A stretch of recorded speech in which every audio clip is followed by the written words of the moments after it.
This is a stottie, a large, flat, round loaf of bread, traditional to the northeast of England, which is where I'm from. So today we're going to make it, and here's everything you need. So we're going to start this recipe with the liquid, and I've got 250 millilitres of milk and 260 millilitres of water. I've got the milk straight from the fridge here. We need it to be room temperature or tepid or lukewarm.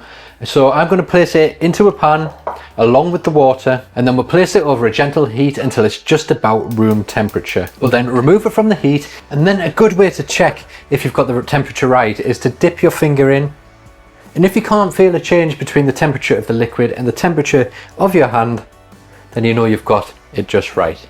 So next, into the liquid we'll add 10 grams of sugar. This is optional, you don't need to add it, but what it does is it speeds up the activation of the yeast. It gives the yeast something to feed off. If you don't add it, the yeast will still activate, but it will just be a little bit slower. So we're going to place in the sugar, followed by 14 grams of fast action yeast or instant yeast. We're going to stir it until it dissolves, and then we'll leave it to one side for the yeast to bloom. So until we start to see it go bubbly and foamy on the surface. So while our yeast is activating, we'll get our other ingredients ready. And I've got 900 grams of strong white bread flour, or just bread flour, I believe it's called in some other countries. And if you can't get bread flour, you can just use plain or all-purpose flour as well. It works quite well for this recipe. And then I've got 10 grams of salt.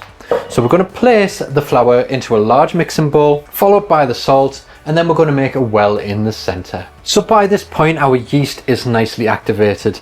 Now I don't know if you can see in there, I'll try not to spill it everywhere, but it's nice and foamy. I'll show you a close-up, and you can see that it's nice and foamy on the surface, which means we can add it straight into the well of our flour mixture.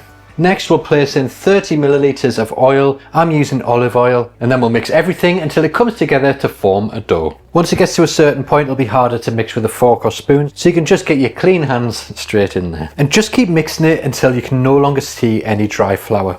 So once it comes together, you'll have quite a firm looking dough like this. It's what we'd call a tight dough. It's not really wet and it's nice and firm.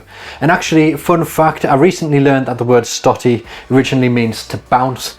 So these breads are designed to be quite dense, chewy, and essentially if you drop them on the floor, they should bounce back up. So there we go. Next step is to knead it. So I'm going to turn it out onto the workbench, and I'm going to knead it until I have a smooth, pliable dough. There's no right or wrong way to do this, just simply press it and move it around for 10 minutes straight.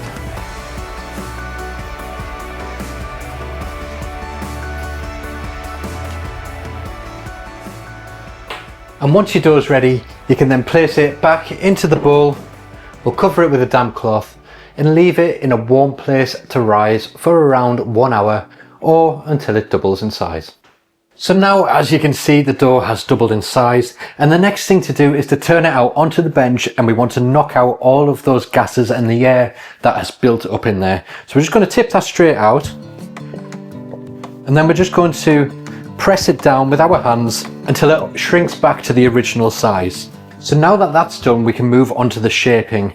Now this will make 4 large stotties, or we can make smaller ones as well. So I'll probably make 2 large ones and then 4 smaller ones, just to demonstrate how you would do that. So I'll begin by dividing the dough into 4 equal sized pieces, and then with 2 of those pieces I'll divide them in half again. Next I'll roll them into a round ball, and then using the rolling pin we'll roll it out until they're about 2 centimeters in thickness. And when rolling them out, you just want to try and keep a nice even round shape as much as possible, but don't worry too much because these are classically quite a rustic piece of bread. Once they're all rolled out, we can place them onto a lightly floured baking sheet and then cover again with a damp cloth and leave to rise for 20 minutes to half an hour. And at this stage we can now preheat the oven to 170 degrees Celsius fan. So now our stotties have had a second rise, they're nicely puffed up, and we just need to finish them off before they go into our preheated oven. So first of all, I've got a little bit of flour in here, and I'm just going to gently sieve some over the top. Not too much, just a light dusting. And then we're going to make the classic dimple in the middle, and you just do that with your finger and press right down to the bottom. This just helps to stop it from puffing up in the center while it's in the oven. And another thing you can do, which I'm going to do on the larger ones, is go around the edges and make a few pricks with a fork. We can now place them into the oven and bake them for around 20 minutes until nicely puffed up and golden. And after 20 to 25 minutes they should be ready and look something like this.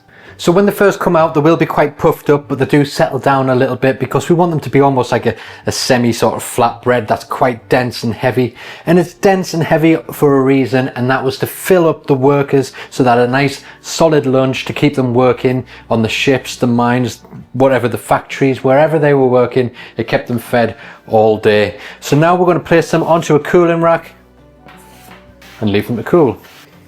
So now it's time to cut into one so I can show you what it's like inside. So we'll cut it directly in half, nice and soft. So there we go, that texture looks absolutely perfect inside. As you can see, it is quite dense, but that's exactly how it's supposed to be. It's actually really soft and light as well at the same time. So yes, that's absolutely perfect. And then you can slice it up this way and add your sandwich in.